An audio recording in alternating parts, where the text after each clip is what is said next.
Hello everyone, আজকে আমি তোমাদের একটা হাঁড়ি ডিজাইন করে দেখাবো। একজন দিদিভাই আমার কাছে হাঁড়ির বড় ভিডিও চেয়েছিলেন। দিদিভাই আমার কাছে যে হাঁড়ির ভিডিওটা দেখতে চেয়েছিলেন সেটার ভিডিওটা আমার কাছে নেই। আসলে ওটা আমার চ্যানেলের করা প্রথম হাঁড়ি ভিডিও, ওটা কোনো কারণে ডিলিট হয়ে গেছে ওই ভিডিওগুলো। তো এটা আমার রিসেন্টলি করা একটা হাঁড়ির ডিজাইন। এই ডিজাইনটা আজকে তোমাদের করে দেখাবো, তোমরা দেখে বলো ডিজাইনটা কেমন হয়েছে।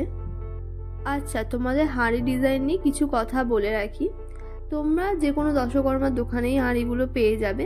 তো হাঁড়িগুলো সরাসরি নিয়ে এসে রং করবে না, হাঁড়িগুলোকে অনেকক্ষণ জলে ভিজিয়ে রাখবে। ভিজিয়ে রাখার পর খড় কিংবা ওই কসবাইট দিয়ে ভালো করে একটু ঘষে নেবে, কুড়ি কুড়ি অংশগুলো উঠে যায় এবং জিনিসটা একটু স্মুথ হয়ে যাবে। সেই জন্য তোমরা একটু জলে ভিজিয়ে রেখে জিনিসটাকে একটু মেজে নেবে। ভিডিওতে আমি অত কিছু দেখাইনি, আমি শুধুমাত্র রং করা আর ডিজাইন করাটাই তোমাদেরকে দেখাচ্ছি।